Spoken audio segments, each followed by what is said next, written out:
ஹாய்ங்க, இன்னைக்கு packing work start பண்றதுக்கு இவ்வளோ நேரம் ஆயிடுச்சு. எதனால சரிங்களா, நம்ம வீட்டில் கன்ஸ்ட்ரக்ஷன் ஒர்க் போயிட்டு இருக்குங்க. அந்த ஒர்க்கெல்லாம் பார்த்துட்டு அதுக்கு தேவையான மெட்டீரியல்ஸ் எல்லாம் போய் நம்ம செலக்ட் பண்ணி வாங்கி கொடுத்துட்டு வரக்கு இவ்வளோ நேரம் ஆயிடுச்சு.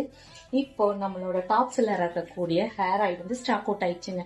ஸோ நம்ம மருதாணி பறிச்சுட்டு வந்துட்டு அதுக்கப்புறம் நம்ம வந்து இதை பேக் பண்ண போகிறோம். சாட்டர்டே நம்ம சூப்பராக ஹேர் ஆயில் மேக் பண்ண போகிறோம். ஹேர் ஆயில் மேக் பண்ணும்போது ஒவ்வொரு இன்க்ரீடியன்ஸும் உங்களுக்கு ஸ்பெசிஃபிக்காக காட்டி இது என்ன யூஸ்க்கு அப்படிங்கறத டீடைல்டு வீடியோ ஒவ்வொரு வீடியோவா போடுறேன். மறக்காம எங்க பேஜை ஃபாலோ பண்ணிக்கங்க. நம்மளோட இந்த கேஷவர்த்தி ஹெர்பல் ஹேர் ஆயிலும் நம்மளோட கேஷவர்த்தி ஹெர்பல் ஷாம்புவும் ஒரு ஆயுர்வேதிக் டாக்டரோட ஃபார்முலா படி ஆயுஷ் அப்ரூவ்ட் லைசன்ஸோட ஒரு ஆயுர்வேதிக் ப்ராடக்ட்டை நம்ம கொடுத்துட்டு இருக்கோங்க. இது பாத்தீங்க அப்படின்னீங்கன்னா உங்களுக்கு உங்க ஸ்கேல்ப் இருக்கக்கூடிய ப்ராப்ளம் எல்லாத்துக்குமே ஒரு டோட்டல் சொல்யூஷனா இருக்கனால தான் நம்ம ஹேர் கேருக்கு நம்மளோட ஹேர் ஆயிலையும் நம்மளோட ஹெர்பல் கேஷவர்த்தி ஷாம்புவே ரெஃபர் பண்றோம். இந்த ஹேர் ஆயிலும் ஷாம்பு வேணும் அப்படின்னா ஸ்கிரீன்ல இருக்கிற நம்பருக்கு வாட்ஸ்அப் பண்ணிக்கோங்க.